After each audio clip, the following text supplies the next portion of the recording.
어, 22년도 단일 기도회가 끝난 지가 벌써 2달이 다 되어 갑니다. 받은 은혜가 너무도 많은데 역시 저의 게으름과 망각으로 인해서 그 은혜가 많이 흐려지고 약해짐을 느끼게 됩니다. 이번에 간증자로 서게 하심도 주님의 계획 중 하나인가라는 생각을 하면서 다시금 그때 그 마음을 회복시켜 주시기를 기도하게 되었습니다. 그때의 그 다니엘 기도회 여러분들도 다 같이 하셨지만 매 순간마다 굉장히 많은 은혜들을 저는 받았었거든요. 근데 아마 오셨던 분들이나 거기 보셨던 분들이나 다 같이 참여하셨던 분들은 같은 마음이었을 것 같아요. 그래서 그 중에 하나를 저한테 특별히 주신 부르심인 것 같기도 하고 아니 아직도 긴가민가 하고 있지만 그 은혜를 나누고자 합니다. 제가 글솜씨가 없어서 지루하실 수 있는데 조금만 참으시고 들어주시면 감사하겠습니다. 네, 저는 모태신앙도 아니었고 주님과 전혀 연관성 없는 20대를 보내고 있었습니다. 그러던 중 지금의 신랑을 만나고 시아버님이 결혼 전에 주님을 믿어야 한다고 하시며 전도를 하셨거든요. 그때만 해도 제가 신랑을 엄청 사랑했었나 봐요. 그러니까 믿지도 않는 교회를 정말 정말 열심히 나갔었고요. 그때는 또 청년부가 굉장히 활성화가 되어 있어서 저희 청년부 때 그 어디지? 북한산으로 새벽에 금요일 날 한 11시쯤 올라갑니다. 그래서 통성기도를 해요. 모여서 다 같이. 근데 너무 웃겼던 거는 우리가 올라가는 시간에 같이 그 무속신앙 하시는 분들 올라오세요. 초를 들고. 그래서 여기서는 그 꽹과리와 북을 치며 기도를 하고 우리는 또 더 큰 목소리로 기도를 하고 했던 그런 것들을 믿음이 1도 없었는데 그냥 나오라고 그러니까 나가서 기도를 했던 그런 기억들이 있습니다. 근데 그런 것들이 좀 사실은 할 때는 아무 생각 없이 하고 내려오면서 생각했죠. 이게 뭐 하는 짓이야. 이 밤중에 잠 안 자고 내가 왜 이러고 있지라는 생각을 사실 더 많이 했었거든요. 그러면서 그래도 이제 시아버지 무서우니까 여기는 열심히 나와야 되겠고 그래서 다녔던 기억이 있거든요. 근데 지금 생각해 보니까 그때 그 사실은 우리가 지금 저희 자녀들도 마찬가지지만 열심히 교회를 안 나오고 있는데 믿음이 없더라도 다녔던 거가 하나님이 저를 계속 붙잡고 계셨던 거가 지금의 저를 오늘에 있게 하지 않았나 이런 생각을 하게 되더라고요. 그래서 그냥 이제 해야 될 숙제처럼 그렇게 했었었는데 그 끈질긴 하나님의 사랑하심을 그러면서 처음부터 너는 내가 택한 백성이야. 그러니까 이렇게 해야 돼라고 하셨던 그 길이었던 것 같습니다. 그래서 다니엘 기도회를 통해서 이제 이번에 회복을 시켜 주셨는데요. 그 마음은 처음부터 다시 시작하라는 마음과 제가 지금 누리고 있는 모든 것들이 얼마나 오래전부터 저를 아끼고 사랑하고 귀히 여기고 계신지를 느낄 수가 있었습니다.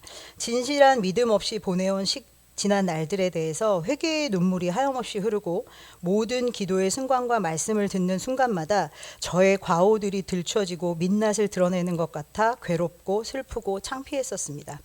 누가 듣는 것도 아니었는데 옆에서 뭐라고 하는 사람도 없었는데 그 회개가 되어지는 그런 부분들이 너무나도 창피해서 쥐 구멍에라도 들어가고 싶은 주님 앞에는 나설 수 없을 것 같은 마음이었습니다. 하지만 주님은 그 마음을 다 이해하시고 위로와 사랑도 함께 주시며 조용히 작은 비전을 저에게 주시는 것 같았습니다.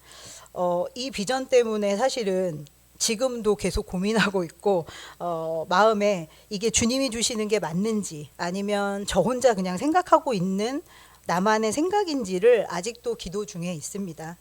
그래서 그 주님이 주신 말씀은 뭐냐 하면은요,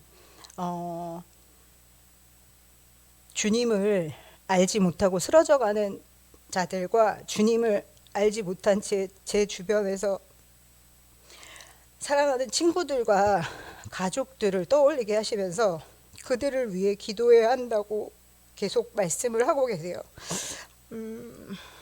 제가 정말 사랑했던 사람들을 지금 돌이켜서 보니까 복음을 전하지 못하고 보냈던 거에 대한 그 아픔이 이번 기도회를 통해서 너무 크게 와닿았었습니다. 그래서 기도를 드리면서 계속 이렇게 말씀드릴 때마다 지금도 약간 눈물이 앞을 가리는데 강한 마음을 주셨어요. 기도를 해야 된다. 그 사람들을 위해서 복음을 전해야 된다. 근데 아시겠지만 복음을 전할 때마다 두려움이 앞서고 입이 열리지 않을 때가 지금도 훨씬 더 많습니다.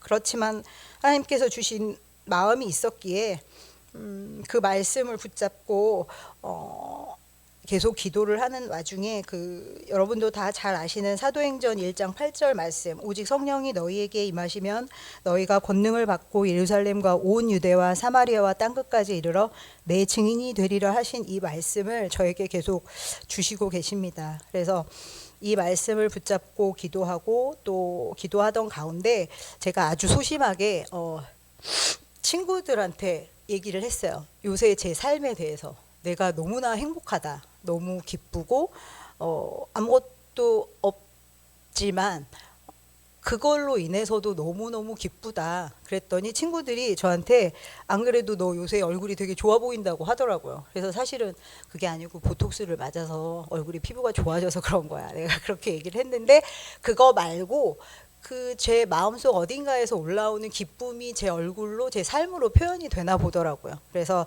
친구들한테 그런 얘기를 여러 명한테 했었는데 그래서 속으로는 그랬죠.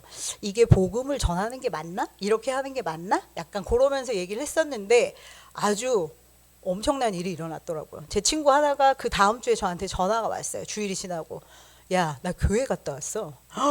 그래서 내가 뭐? 네가 교회를 갔다 왔어? 그랬더니 안 그래도 친하게 지내는 목사님이 한 분 계시는데 그분이 계속 교회를 나오라고 권유했었는데 안 나가고 있었대요. 근데 그 전주에 저를 만나서 제 얘기를 듣고 한번 나가보기로 했다고 하더라고요. 그러면서 지금은 계속 교회를 나가고 있는 것 같더라고요.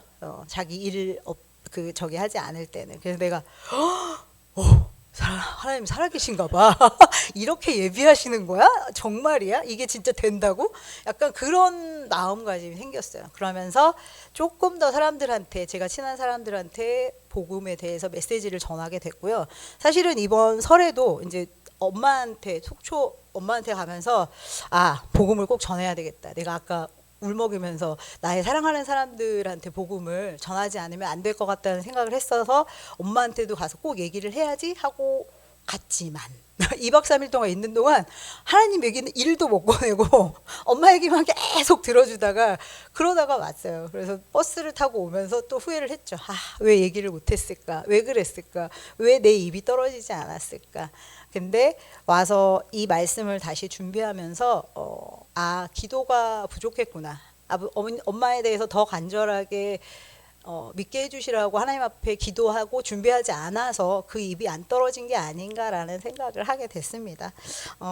아무튼 1년의 그 다니엘 기도회 뒤에 저의 바뀐 삶으로 인해서 제 주위에 있는 사람들이 하나씩 복음이 전파되고 또 하나님을 알게 되고 그러는 역사들이 있기를 제가 하나님 아버지 앞에 늘 기도하게 할 거고요. 그 다음에 복음을 전할 때마다 입술이 열리게 해달라고 하나님한테 기도를 더 열심히 드린 다음에 복음을 전해야 될 것 같습니다. 오늘 이렇게 연약한 저에게 입을 열게 하시고 간증을 하게 해주신 하나님 앞에 영광을 돌리고요. 두서없고 부족한 얘기였지만 귀 기울여 들어주셔서 감사합니다.